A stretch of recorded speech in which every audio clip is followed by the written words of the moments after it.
Callisthenics లో beginner అయిన gym background ఉండడం వల్ల స్టార్టింగ్ డిఫరెంట్ గా ఉంటుంది.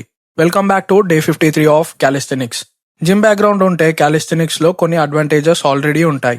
జిమ్ వర్కౌట్స్ లో already push and pull movements చేస్తావు కాబట్టి నీకు పుషప్స్, డిప్స్, పుల్అప్స్ బిగినింగ్ లోనే స్ట్రాంగ్ గా అనిపిస్తాయి. ఇది ఫస్ట్ అడ్వాంటేజ్.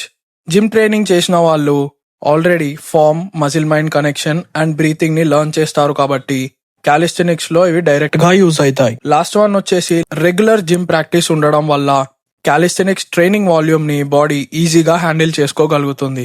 కానీ ఇలాంటి ఎన్ని అడ్వాంటేజెస్ ఉన్నా కానీ జిమ్ నుండి క్యాలిస్థెనిక్స్ కి వచ్చే వాళ్ళు 30 days లోనే క్విట్ అయిపోతారు. ఎందుకో రేపు మాట్లాడుకుందాం. మిస్ కావద్దంటే అకౌంట్ ని ఫాలో చేయి. అండ్ నువ్వు కూడా నాలాగానే క్యాలిస్థెనిక్స్ స్టార్ట్ చేస్తే నీ జిమ్ బ్యాక్గ్రౌండ్ ఎట్లా హెల్ప్ చేసిందో కమెంట్స్ లో చెప్పు. అండ్ కంటెంట్ నచ్చితే లైక్ చేయి. ఈ రోజుకైతే ఇంతే. Signing off for the day. మళ్ళీ రేపు కలుద్దాం. బాయ్.